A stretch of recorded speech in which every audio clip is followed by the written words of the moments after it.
Maharashtra counselling का जो first round है उसका ऑलमोस्ट ये लास्ट फेज़ अभी शुरू है, जिसमें हमने पहले भी देखा था लास्ट वीडियो में कि 10 तारीख तक स्टेट मेरिट लिस्ट आएगा या फिर 10 तारीख तक स्टेट मैट्रिक्स भी आने वाला है। तो यहाँ पे देखिए कि लास्ट वीडियो में मैंने ये पहले एक्सप्लेन किया था कि 10 तारीख तक स्टेट मेरिट लिस्ट आएगा या फिर स्टेट मैट्रिक्स भी 10 तारीख तक आने वाला है। वो तो आ चुका है, दोनों भी चीज़ें हो चुकी है कि स्टेट मेरिट लिस्ट आ चुका है, स्टेट मैट्रिक्स भी आ चुका है। इसके बाद चॉइस फिलिंग का काम होता है, प्रेफरेंस और चॉइस फिलिंग यहाँ पे लिखा है देखिए। ये चॉइस फिलिंग का प्रोसेस फॉर स्टेट कोटा या फिर इंस्टीट्यूशन कोटा या फिर ऑल इंडिया कोटा, इन सभी के लिए होगा और वो 2 दिन चलेगा, जो हमने पहले भी डिस्कस किया था कि 10 तारीख से लेकर 12 तारीख तक, 12 अक्टूबर के रात के 12 बजे तक याद रखेगी ये चलने वाला है। इन शॉर्ट आपके पास 2 दिन है चॉइस फिलिंग के लिए, ये सबसे इंपॉर्टेंट पॉइंट याद रखिए कि 2 दिन ही आपके पास है चॉइस फिलिंग के लिए। और फिर चॉइस फिलिंग के लिए कहाँ से क्या क्या करना है मैं आपको एक्सप्लेन करता हूँ। देखिए यहाँ पे चॉइस फिलिंग का लिखा है उन्होंने, ये सब प्रॉस्पेक्टस में दिया है उन्होंने कि ऑनलाइन प्रेफरेंस फिलिंग प्रोसेस है। अब इसमें ऑनलाइन लिखा है, इसका मतलब ऑब्वियसली ये ऑनलाइन कहाँ पे होने वाला है, तो महासीटी.org यही वेबसाइट है जहाँ पे आपको चॉइस फिलिंग का प्रोसेस करना है। और चॉइस फिलिंग के लिए कैसे होता है याद रखिए, उन्होंने लिखा है कि ये कोड लैंग्वेज में होता है। जैसे यहाँ पे subject and college combination code होते हैं, यानी जो कोड बनता है जो आपको प्रेफरेंस में डालना है, प्रेफरेंस फॉर्म में, वो 2 प्रकार में, यानी उसमें एक 5 डिजिट नंबर होता है, यहाँ पे लिखा देखिए 5 डिजिट नंबर, या फिर ये 6 डिजिट भी होता है। जब आप प्राइवेट कॉलेज का जब भरते हो उसके लिए 5 डिजिट नंबर में पहले एक्सप्लेन करता हूँ, 6 डिजिट कैसे बनते हो बाद में देखेंगे। तो 5 डिजिट नंबर में याद रहे कि उन्होंने क्या लिखा है, ये सब्जेक्ट और कॉलेज कॉम्बिनेशन कोड होता है। और फिर आगे लिखा है उन्होंने कि candidate can fill minimum 1 preference, यानी आप मिनिमम कितने प्रेफरेंस भर सकते हो, 1 प्रेफरेंस आप भर सकते हो, मिनिमम 1 भर सकते हो, और मैक्सिमम कितने भर सकते हो, 200 भर सकते हो। अगर आप देखोगे तो प्रॉस्पेक्टस में भी उन्होंने 200 का एक फॉर्म दिया है, तो मिनिमम 1 और मैक्सिमम 200 आप भर सकते हो। और it is not compulsory to fill all preferences, ऐसा इसका मतलब उन्होंने लिखा है कि दो मैक्सिमम आप 200 भर सकते हो, लेकिन इसका मतलब ऐसा नहीं कि आपको सब भरना है। मिनिमम 1 और मैक्सिमम कितना है, 200 है। ये बस इतना ही याद रखिए, मिनिमम 1 है और मैक्सिमम 200 है। इसके बाद प्रेफरेंस भरते समय मैंने जैसे बोला था कि कॉलेज कोड और सब्जेक्ट कोड का कॉम्बिनेशन होता है, जो एक 5 डिजिट नंबर है, उसको कैसे करना है। तो देखो यहाँ पे उन्होंने लिखा है कि 5 डिजिट नंबर, जैसे फॉर एग्जाम्पल यहाँ पे एक नंबर है, तो ये 10110, ऐसे बहुत सारे कोड आपको है। तो इसमें से पहले समझ के लिए कि ये 5 डिजिट नंबर कोड कैसे बनता है। First digit of the code number indicate character of college, यानी क्या है कि character of college first digit indicate करता है। जैसे यहाँ पे लिखा है देखिए, ये फर्स्ट डिजिट है, ये वाला 1 है तो ये गवर्नमेंट कॉलेज, याद रखिए ये गवर्नमेंट कॉलेज है। 2 है तो प्राइवेट एडेड होता है, और 3 है ये डिजिट है तो प्राइवेट कॉलेज होता है। ये 3 में याद रखिए पहले पॉइंट कि आप जो भी कोड भरने वाले हो उसमें 1 का मतलब होता है गवर्नमेंट कॉलेज है, 2 होगा तो एडेड कॉलेज यानी प्राइवेट एडेड कॉलेज है, 3 होगा तो वो प्राइवेट कॉलेज है। फिर इसके बाद नेक्स्ट 2 डिजिट इंडिकेट करते हैं, यहाँ पे next 2 digit indicate college code, यानी कॉलेज कोड इंडिकेट करेंगे।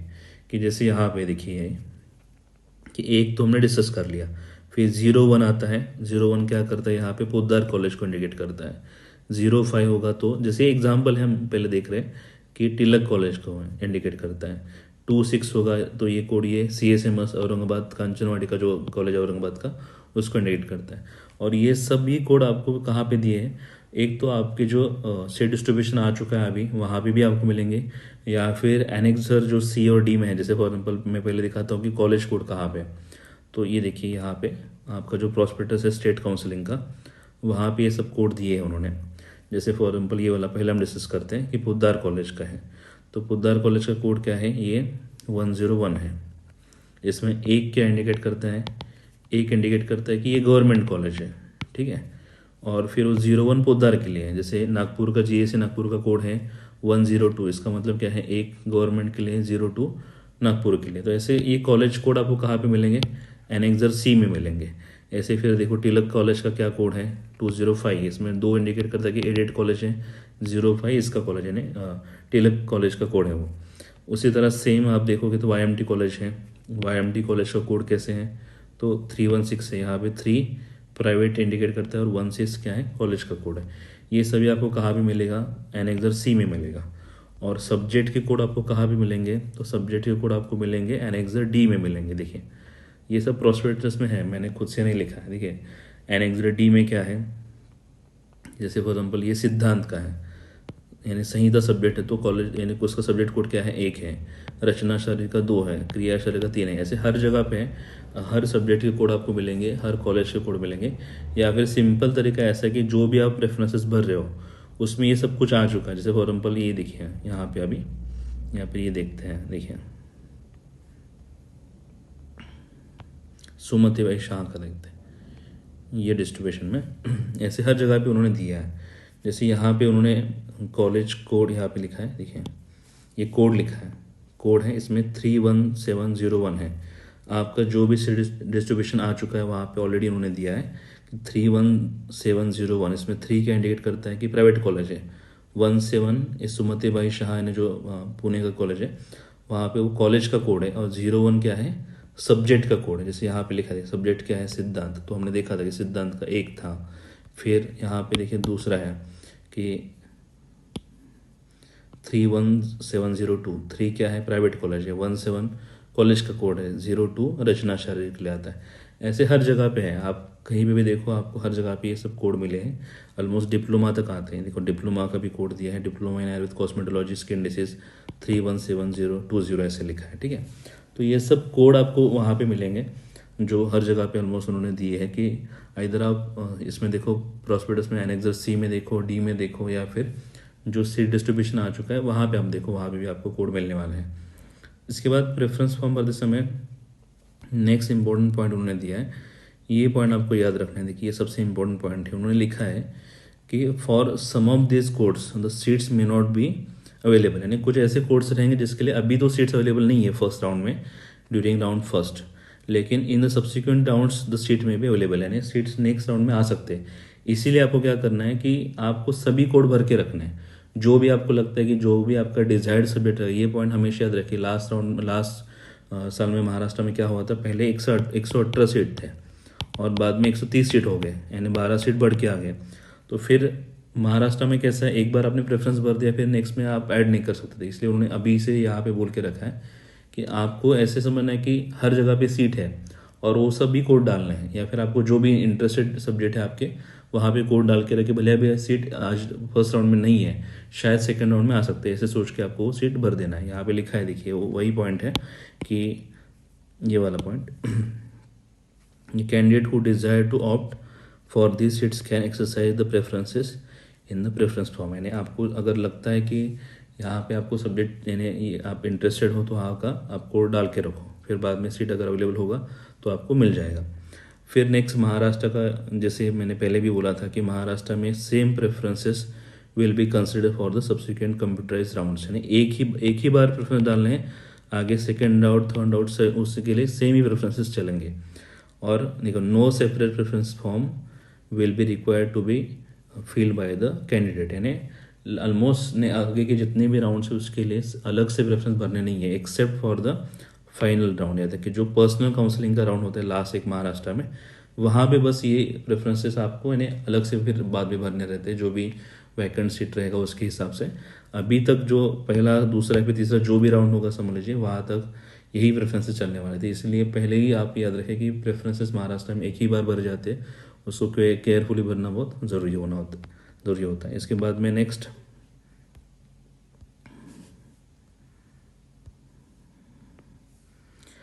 देखिए प्रेफरेंसेस में मैंने बोला था आपको कि 6 डिजिट का कैसे बनता है। तो 6 डिजिट ऐसे होता है, देखिए यहाँ पे कि 6 डिजिट कोड कैसे बनता है। तो ये उन्होंने दिया है कि AIQ यानी ऑल इंडिया कोटा, या फिर समझ लीजिए पहले मैं ये दिखाता हूँ आपको कि हड़पसर कॉलेज का सुमति भाई शाह में आप देखोगे तो जैसे यहाँ पे प्राइवेट कॉलेज है, इसका जो सीट डिस्ट्रीब्यूशन है वो कैसे दिया है कि यहाँ पे देखो कि ऑल इंडिया कोटा है, फिर इंस्टीट्यूशनल कोटा है, और इसके आगे जितने भी सीट्स हैं SC लिखा है, ST लिखा है, VG लिखा है, NT1 NT2 NT3 OBC open, इतने जो भी सीट्स है यहाँ से आगे वो आते हैं स्टेट कोटा में, ठीक है। अभी फिर आप जब सीट भरोगे तो आपको कैसे पता चलेगा कि वो इंस्टीट्यूशनल कोटा है कि स्टेट कोटा है या फिर एआई की कोटा है? तो उन्होंने लिखा है उसके लिए फिर वो 6 डिजिट कोड आता है वहाँ पे, देखिए ये वाला। The preference code is a 6 digit code is a combination of 3 digit college code. वो तो पहले देखा है हमने, कॉलेज कोड कैसे होता है, सब्जेक्ट कोड कैसे होता है, वो सब हमने देखा है, ठीक है। Followed by S N N. S रहेगा तो क्या, अगर आप समझो ये जनरली प्राइवेट के लिए है, देखिए गवर्नमेंट के लिए तो ऐसा ऑप्शन है ही नहीं, उन्होंने रखा। फिर भी अगर गवर्नमेंट में भी आप एस डाल सकते हो। एस क्या है, एस फॉर स्टेट कोटा। और एन अगर समझ लीजिए सफिक्स आप पीछे लगाते हो तो वो होता है इंस्टीट्यूशनल कोटा, याद रखिए इंस्टीट्यूशनल कोटा। तो इसका मतलब क्या है, जब प्राइवेट में आप भरोगे तो ऐसे फिर वो 6 डिजिट कोड बनता है, जिसमें कॉलेज कोड रहेगा। कॉलेज कोड समझ लीजिए 3 है, फिर 1 2 जो कुछ होगा आगे 2 से 1 ऐसे वगैरह।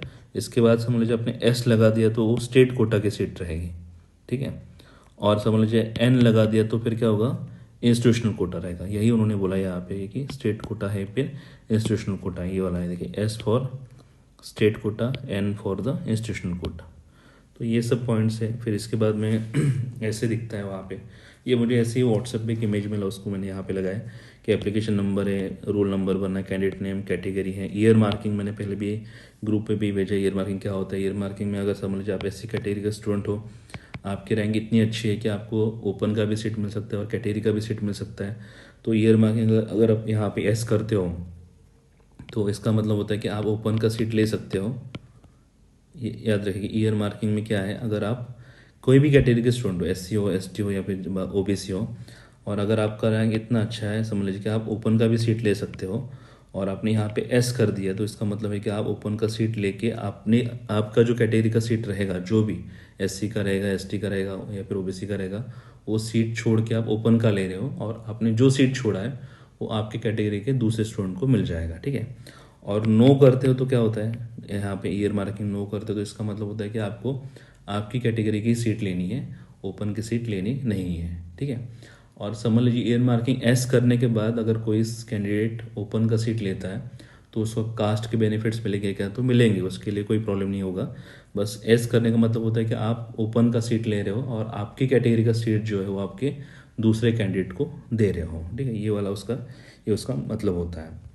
इसके बाद में नेक्स्ट हम गवर्नमेंट कॉलेज का थोड़ा सा कोट एक्सप्लेन करते हैं। देखिए ये वाला है गवर्नमेंट में। तो गवर्नमेंट कॉलेज देखिए पोद्दार कॉलेज का है ये सीट डिस्ट्रीब्यूशन एससी एसटी वगैरह यहाँ पे दिया है। तो यहाँ पे एससी कैटेगरी का या फिर एसटी कोई भी होगा बीजे बात, तो यहाँ पे जेएन का मतलब होता है जनरल, पीडब्ल्यूडी यानी फिजिकल हैंडीकैप में आता है, एमओ का मतलब एमओ यानी मेडिकल ऑफिसर के लिए। आईएएस का मतलब क्या है, यहाँ पे आईएएस का मतलब होता है, याद रहे कि इन सर्विस कैंडिडेट के लिए वो सीट से याद रखें। आईएएस मतलब यहाँ पे इंस्टीट्यूशनल वगैरह ऐसा कुछ नहीं है, याद रखिए वो सब प्राइवेट में है। आईएएस का मतलब यहाँ पे क्या है कि इन सर्विस है। तो ऑलमोस्ट मैंने सब एक्सप्लेन कर दिया कि 5 डिजिट कोड कैसे बनता है, 6 डिजिट कोड कैसे बनता है, एस लगाने के बाद स्टेट आता है, एन लगाने के बाद इंस्टीट्यूशनल आता है। फिर मैंने हड़प सर जैसे कॉलेज का प्राइवेट का एक्सप्लेन कर दिया कि वहाँ पे कैसे कैसे सीट डिस्ट्रीब्यूशन है। ये पॉइंट हमेशा याद रखिए, प्राइवेट का जो डिस्ट्रीब्यूशन वो कैसे है। तो प्राइवेट में याद रखें कि ऐसे डिस्ट्रीब्यूशन आता है, एक ऑल इंडिया कोटा रहेगा जो महाराष्ट्र के बाहर के स्टूडेंट या फिर महाराष्ट्र के स्टूडेंट्स भी ले सकते हैं। इंस्टीट्यूशनल कोटा है जिसके लिए मैंने बोला था कि एन सफिक्स लगाना है, और जितने भी आगे सीट दिए ये सब स्टेट कोटा में आते, याद रखें। तो ये सब चीज़ें हैं जो आपको याद रखनी है ये प्रेफरेंस फॉर्म भरते समय। 5 digit code, 6 digit code, preference minimum 1 है, मैक्सिमम कितने हैं 200 है। सभी प्रेफरेंस भरने की ज़रूरत नहीं है। आज जो प्रेफरेंस भरोगे वो लास्ट राउंड तक चलेंगे, ऑलमोस्ट लास्ट का जो ओनली पर्सनल काउंसलिंग का राउंड है उसके लिए फिर अलग से भरने पड़ेंगे। तो इतनी सारी चीज़ें आपको